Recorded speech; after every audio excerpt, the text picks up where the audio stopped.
अध्यक्ष महोदय, हा जो बोरिवली, कांदिवली, संजय गांधी उद्यानाच्या परिसरामध्ये बसलेल्या झोपडपट्टी वासियांच्या संदर्भात आदरणीय सुनील प्रभू साहेबांनी हा जो प्रश्न उपस्थित केला, मी प्रथमतः त्यांचे खूप खूप मनापासून आभार मानतो।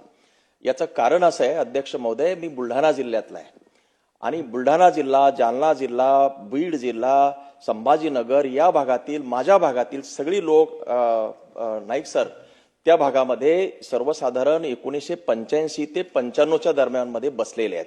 याचा मी साक्षीदार आहे, कारण त्यापूर्वी आमच्या भागातली महिंद्रा अँड महिंद्रा जी कंपनी आहे ती दामूनगर, क्रांतीनगर या परिसरामध्ये त्या भागातील लोक गावाकडनं यायची आणि ती बसायची।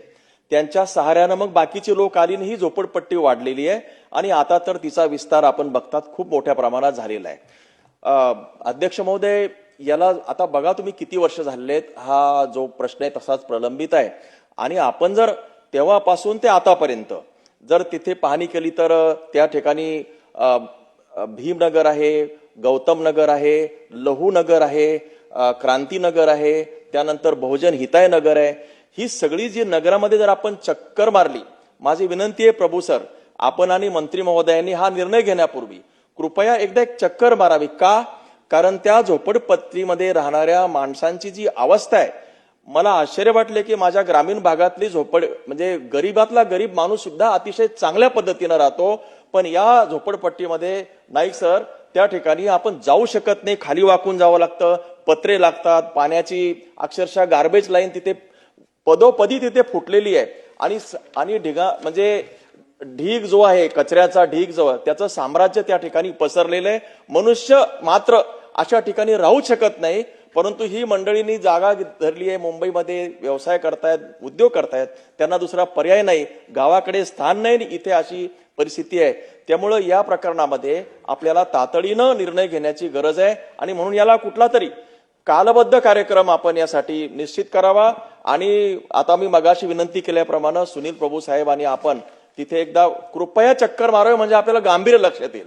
कारण चर्चा होते सर, आपण सकारात्मक बोललात खरं, पण निर्णय होणं खूप गरजेचं आहे। माझ्या भागातला इव्हन म्हणजे आमच्या परिसरातला सगळ्याच्या सगळा अध्यक्ष महोदय जो समुदाय आहे, माझ्या आजूबाजूच्या सगळ्या त्या भागातला, विदर्भ, मराठवाडा, पश्चिम विदर्भ आणि मराठवाड्यातला हा जो क्लास आहे सगळा तिथे आहे, अतिशय गरीब आहे, अतिशय वाईट अवस्थेमध्ये ते मुंबईत राहतात की आणखी कुठल्या जगात, नवीन जगात राहतात, असा प्रश्न पडावा इतकं ते गंभीर आहे। म्हणून ह्या प्रश्नाला आपण प्राधान्य द्यावं। माननीय मुख्यमंत्री महोदयाच्या माध्यमातून तिथला खरोखर त्यांचं SRA मध्ये पुनर्वसन करा का दुसऱ्या कुठल्या ह्याच्यामध्ये करा, पण याला कालबद्ध जो कार्यक्रम आहे आपण त्याला निश्चित करावा, ही विनंती माझी आपणास आहे। मंत्री महोदय, या ठिकाणी मी असं म्हटलं की ज्या लोकांच्याकडे पूर्ण त्या ठिकाणचे रहिवासी असल्याचे दस्तऐवज आहेत, ज्या लोकांनी 7,000 रुपये भरलेले आहेत, ती संख्या निश्चित केलेली आहे, त्या सर्व लोकांच्या